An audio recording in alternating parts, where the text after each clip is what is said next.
tous, et bien voici arrivé le moment que vous attendiez tous, le moment des vins du mois de mai, la description des vins du mois de mai, moment que j'apprécie particulièrement parce que ça me permet de vous raconter les histoires, une partie des histoires des vins que j'ai choisis pour nos abonnés mois après mois. Donc on a plusieurs vins à vous raconter. Je ne sais pas s'il y a des abonnés parmi ceux qui sont en train de nous écouter, mais en tout cas, je ne sais pas si vous avez remarqué que les dépliants du mois de mai, à partir des dépliants du mois de mai, on a tout changé en fait. On a tout changé. On a rajouté plein de choses pour vraiment compléter l'expérience abonnée de nos chers clients qui reçoivent tous les mois nos box.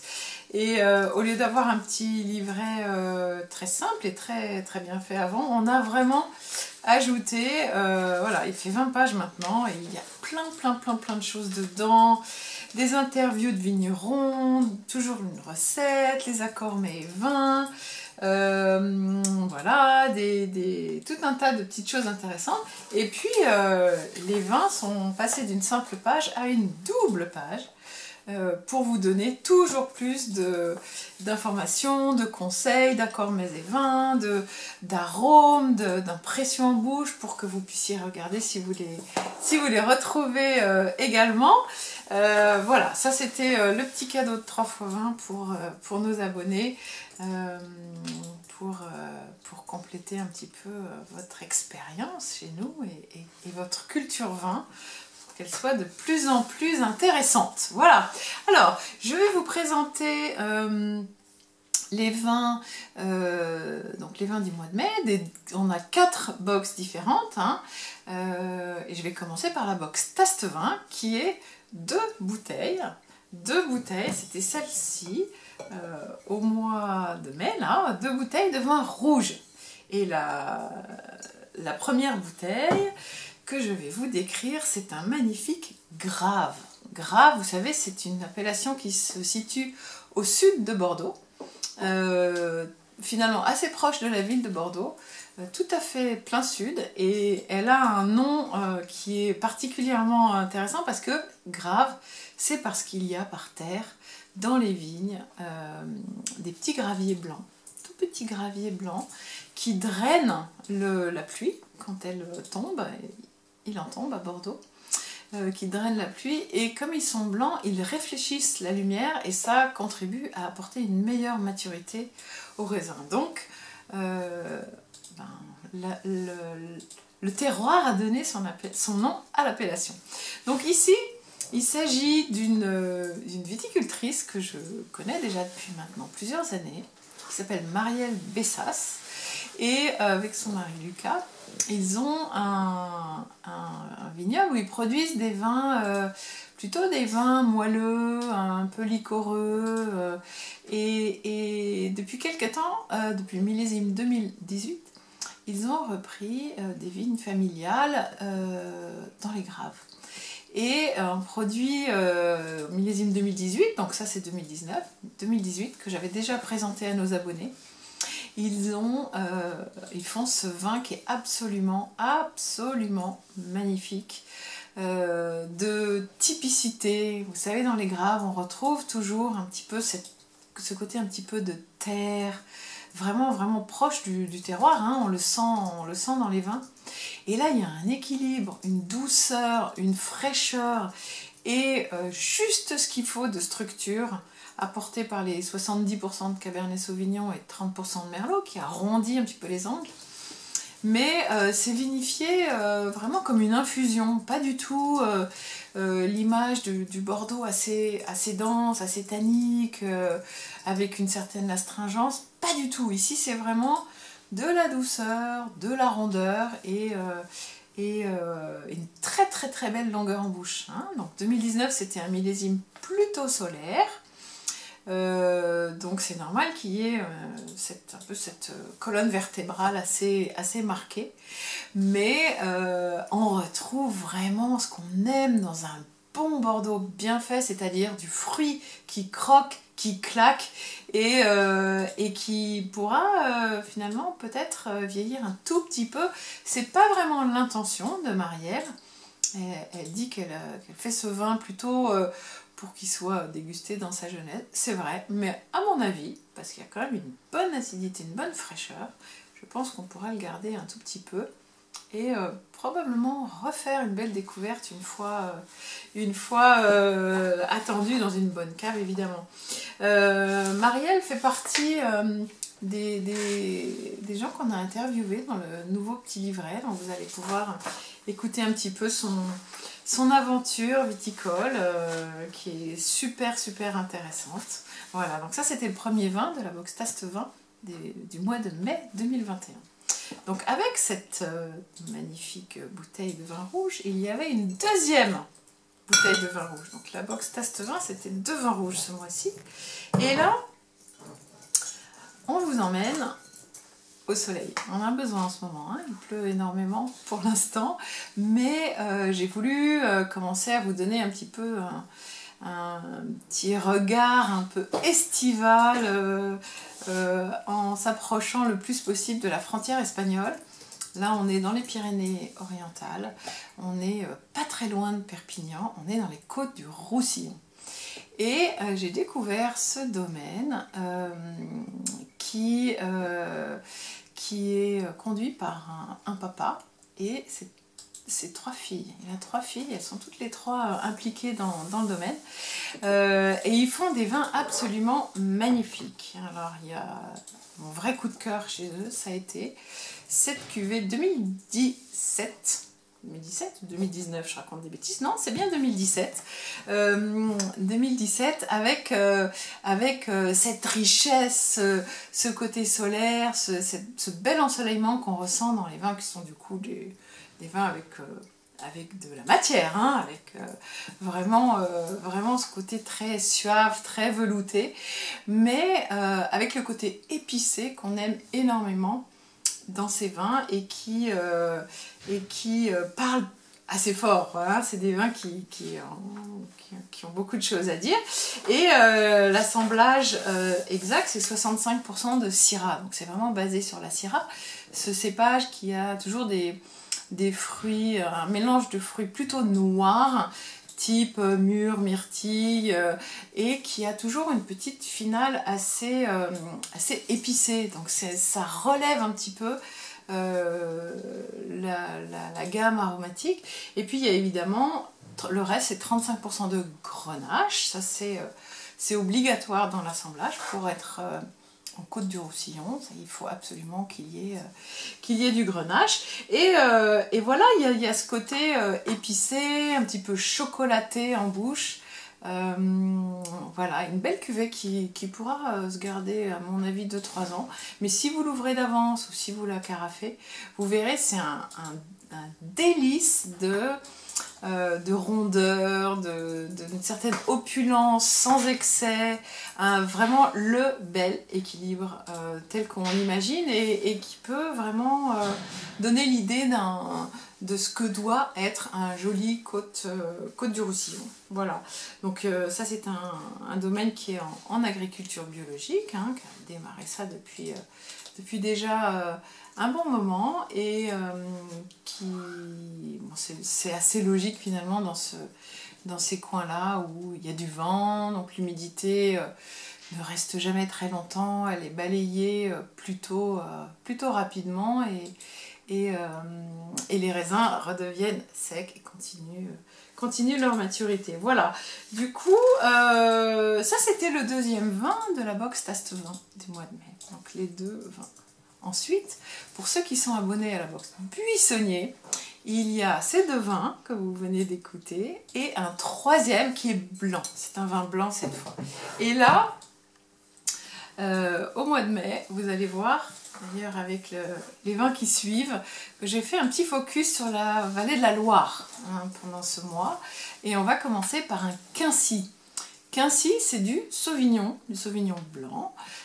Ici, il s'agit d'un tout petit domaine qui est conduit par Adèle Rouzet, qui fait partie d'une famille de viticulteurs, mais voilà, elle a essayé d'aller faire autre chose. Elle aime toujours beaucoup aimé la vigne, du coup elle s'est dit que voilà, il y avait déjà son frère qui était dans le coup pour reprendre le domaine familial. Donc elle s'est dit, je vais rester dans le vin, mais je vais faire du droit. Du droit de la vigne, par exemple. Donc elle a commencé comme ça. Puis finalement, l'appel a été un peu trop fort. Et finalement, elle est revenue et elle a décidé de monter son propre domaine. Donc elle a, c'est tout petit, hein, je crois que ça fait que 5 hectares. Vraiment, c'est minuscule. Ça veut dire surtout qu'elle peut s'en occuper toute seule. Elle n'a pas besoin d'avoir de salariés, elle n'a pas besoin d'avoir d'ouvriers agricoles avec elle. Elle peut s'en occuper toute seule. Après, il y a son frère, Côme, qui n'est pas très loin, puisque lui a repris le domaine familial et qui vient lui filer un coup de main quand elle en a besoin. Donc tout ça, c'est en très bon terme. Et voilà. Quincy, c'est pas très loin de Sancerre, pour vous situer à peu près. C'est dans le coin de Reuilly, Quincy, Pouilly-sur-Loire, voilà, dans cette zone-là. Et on y fait des vins blancs à base de Sauvignon. Ce Sauvignon qui est toujours basé sur les agrumes, qui claque, qui a une bonne fraîcheur, plutôt aromatique. Le Sauvignon fait partie des cépages les plus aromatiques. Et voilà, ce sont des vins qui sont vifs, minéraux, et qu'on peut servir assez facilement finalement, que ce soit à l'apéritif ou avec des entrées de poisson ou peu importe, hein, des fruits de mer ou de la charcuterie ou voilà, en toute simplicité. Mais voilà un très joli vin que j'ai beaucoup apprécié, et c'est sur le millésime 2020, donc il est là dans sa prime jeunesse, et c'est comme ça qu'il est super. Alors si vous avez envie de vous faire vraiment plaisir, vous pouvez aller vous acheter un plateau de fromage de chèvre avec des plus frais, des moyens frais, des plus secs, etc. Et vous faire une petite orgie de fromage de chèvre avec ce magnifique Quincy qui en plus vous déglacera le palais entre deux sortes de fromage, et ce sera absolument génial. Voilà pour le Quincy d'Adèle Rouzet dans le millésime 2020. Donc maintenant je vais passer aux box et chansons et cachotiers. C'est donc les box plus premium chez 3x20. Il y a 3 niveaux de gamme chez 3x20. Là on a vu les 2 premières, et maintenant on va voir les box premium. La première est 2 bouteilles de vin rouge, et la deuxième c'est les 2 mêmes bouteilles de vin rouge plus un vin blanc, un grand vin blanc. Donc on va commencer, puisqu'on était déjà dans la Loire, on va continuer avec la Loire en allant à Sancerre. Je vous en parlais tout à l'heure, puisque Quincy n'est pas loin de Sancerre, et là c'est un Sancerre, c'est très connu, mais c'est surtout très connu en blanc.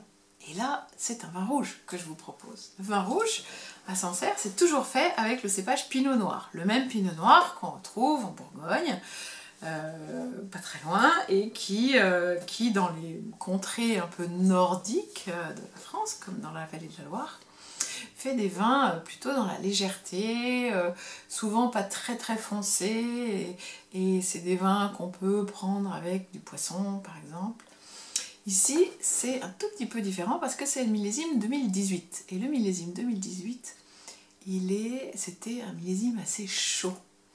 Et finalement, les vins ont pris une espèce d'ampleur et de volume en bouche lié à cet ensoleillement qui a fait mûrir les raisins beaucoup plus.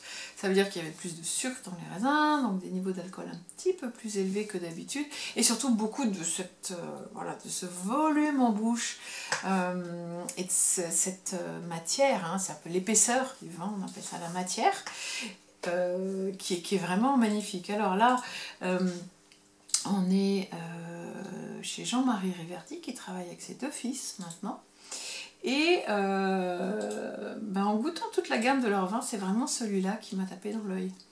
Parce que il avait ce côté à la fois agréable maintenant, et on sent qu'il y a suffisamment de puissance et de structure et de belle fraîcheur, la colonne vertébrale d'acidité, qui sera parfaite pour le garder un petit peu. Donc c'est un 2018, on est en 2021, donc encore 2-3 ans, et il faudra l'avoir dégusté, mais vous pouvez l'ouvrir dès maintenant, c'est vraiment, vraiment superbe déjà tout de suite. Donc c'est du beau pinot noir, millésime 2018, à Sancerre, voilà, il y a tout un tas de parcelles différentes, de typicités de terroirs différents, et on retrouve le pinot noir avec ses arômes de jolis fruits type cassis, mûre, et puis un joli petit élevage en fût, mais en fût pas neuf, en fût qui ont déjà servi à élever plusieurs vins. Donc on ne retrouve pas de boisé, vraiment de ce côté grillé qu'on a parfois. C'est juste fait pour arrondir un peu, oxygéner le vin pendant l'élevage et lui donner un côté un petit peu plus délié, un petit peu plus lisse. Et c'est vraiment, c'est magnifique, c'est vraiment un petit peu comme de la haute couture, avec une certaine générosité, mais aussi cette extrême élégance qu'on retrouve dans le grand pinot noir qui nous fait toujours, qui nous transporte toujours, parce qu'il sait photographier les terroirs. Il n'est pas aussi dense et riche et puissant que d'autres cépages, donc il photographie très très bien les terroirs pour laisser transparaître ce que le terroir a à dire.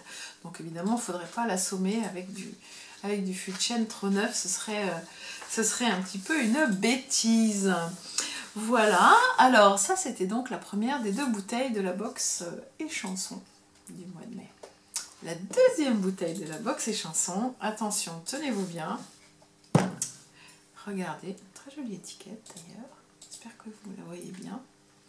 Même si elle est à l'envers sur Instagram et à l'endroit sur Facebook, ça c'est encore un mystère que je n'ai pas réussi à percer. Alors, nous voici dans le sud-ouest. Vous savez, à chaque fois que je parle du sud-ouest, vous m'avez déjà entendu raconter ça. Je suis hyper contente de vous expliquer que finalement, il y a énormément de cépages autochtones. Je suis très attachée aux cépages autochtones parce qu'ils représentent vraiment l'historique, la typicité des vins qu'on trouve dans la région, dans les régions, et dans le sud-ouest, il y en a plus de 200 différents. Il y en a qui sont en voie d'extinction, il y en a d'autres qui ont été renouvelés, il y en a, voilà, il y a des défenseurs des cépages autochtones, et ils ont bien raison, parce que s'ils sont là, c'est qu'ils ont une raison d'être, et que le terroir leur correspond absolument. Et c'est vrai qu'avec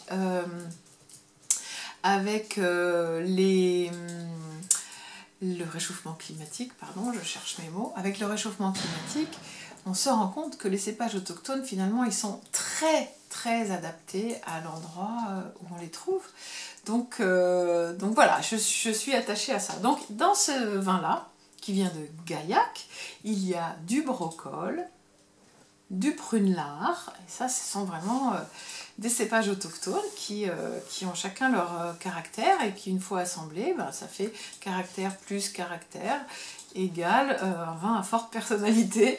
Et ici c'est Laure et Pierre Fabre qui ont repris le domaine de la famille de Laure. Et évidemment, c'est le genre de domaine qui n'embouteillait pas directement, qui vendait ses raisins ou son vin au négoce, et qui, une fois la nouvelle génération arrivée, ils ont évidemment eu envie de faire leur propre vin, immédiatement convertis à l'agriculture biologique, et ils font des vins à forte personnalité. Moi, c'est ce que j'aime, hein. Si c'est pour vous proposer des vins qui sont juste standard, ça m'intéresse pas trop. Donc ici on est dans l'appellation Gaillac, qui est très très riche parce que c'est une appellation qui fait toutes sortes de vins. Des vins secs, des vins moelleux, des rouges, des effervescents, tout un tas de techniques qui correspondent très très bien aux cépages qu'on trouve sur place et finalement aussi aux traditions qui restent assez bien ancrées dans le coin. Alors il y a une introduction de cépages hautes, de cépages plus connus ailleurs, comme la Syrah, comme le Cabernet Sauvignon. Il y en a un petit peu dedans d'ailleurs, du Cabernet Sauvignon. Voilà. En tout cas, ici, on a un vin qui est à la fois dense, mais qui va hyper bien avec ces plats un peu réconfortants. Les cassoulets, tout à fait de saison d'ailleurs en ce moment, mais voilà, les cassoulets, la belle charcuterie qu'on pourra déguster très bientôt en apéritif, un peu dînatoire, voilà, des tagines, des belles viandes rouges grillées, voilà, c'est un super vin. Quoi vous dire d'autre? Voilà, les arômes de fruits rouges, un petit peu de sous-bois, très intéressant, vraiment. Le Sud-Ouest a beaucoup à nous apprendre et beaucoup à nous faire découvrir en termes de richesse de goût et de différence de goût. Ça permet de compléter vraiment sa palette de dégustateurs de manière très efficace. Voilà, donc ça c'était le deuxième vin des échansons, ce qu'on appelle les échansons. Et pour ceux qui sont hyper chanceux et qui ont la box cachotier, c'est-à-dire les 2 bouteilles de vin rouge que je viens de décrire, plus une troisième, qui est toujours une bouteille de vin blanc, et bien là, on retourne dans la vallée de la Loire, décidément. C'est vraiment le sujet de la vallée de la Loire. On a d'ailleurs fait dans le petit livret, plus le petit, mais le grand livret maintenant qui accompagne les vins, on a fait tout un focus sur le Sauvignon, puisqu'on a entre le Quincy et le Pouilly fumé, que je vais vous présenter maintenant, on avait suffisamment de belles choses à raconter sur ce magnifique cépage. Donc ici, on est à Pouilly fumé. On confond souvent cette appellation avec Pouilly fuissé, qui est lui en Bourgogne, il fait avec du chardonnay, mais le Pouilly fumé, c'est une appellation qu'on trouve, en fait elle est en face de Sancerre, de l'autre côté de la Loire. Donc il y en a un qui arrive gauche, l'autre qui arrive droite, mais ils se font face. Et on trouve dans le vignoble de Pouilly fumé énormément de ces silex qui sont très visibles entre les rangs de vigne, on les voit à l'œil nu. Et c'est vrai que ça donne au vin ce côté un petit peu fumé. D'ailleurs c'est rigolo d'en ramasser 2 cailloux par terre, on les frotte comme ça, et ensuite on les sent et on retrouve ces arômes de pierre à fusil. Voilà, c'est intéressant, on les retrouve dans les vins. Pas quand ils sont hyper jeunes, mais quand ils ont tout petit peu de garde, un petit peu plus de bouteilles, on va dire, eh bien c'est intéressant de voir ressortir cette minéralité à travers les vins. Donc ici, il s'agit de la famille Cholet. Qui produisent des pouilly fumés hyper intéressants parce qu'en fait ils découpent leur production en parcelles. Il y a plusieurs types de sols, hein, donc il y a les silex dont je vous ai parlé, il y a les sables dont vient ce vin-là, il y a aussi une partie plus calcaire, et c'est... alors ils font une cuvée qui mélange plusieurs terroirs, mais ils ont aussi une cuvée de chaque typologie de sol. Et c'est ça qui est hyper intéressant, à la fois pour moi, pour disséquer et retrouver les différents styles qui sont liés au terroir, mais aussi pour eux, ça leur permet de faire ressortir ce que eux trouvent aussi très intéressant à montrer et représentatif de ce qu'ils ont comme vignoble finalement.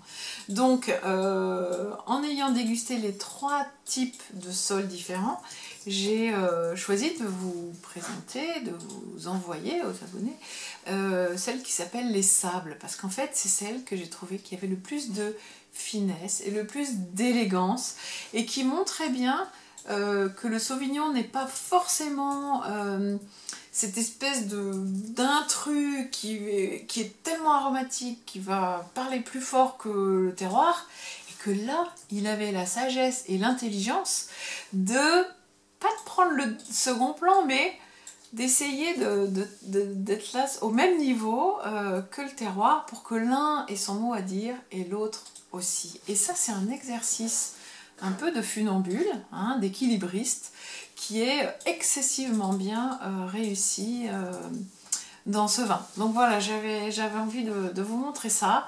C'est une très belle appellation. Il y a des caricatures, des vins un peu voilà, qui veulent montrer plus qu'ils n'ont vraiment à dire. Et là, on est vraiment dans l'élégance, dans la finesse, dans le je me mets en retrait pour que ce soit le terroir et le cépage qui parlent. Donc c'est assez élégant aussi de la part du vigneron de se dire, ben là je prends le deuxième plan et je laisse le terroir et le cépage se mettre en avant. Donc c'est super pour ça. Voilà, mais de toute façon c'est des vins qui peuvent se garder, hein. On peut les déguster tout de suite, vous verrez, c'est voilà, c'est du joli fruit, une matière tout en délicatesse, rien de massif, vraiment le joli vin blanc de belle élégance.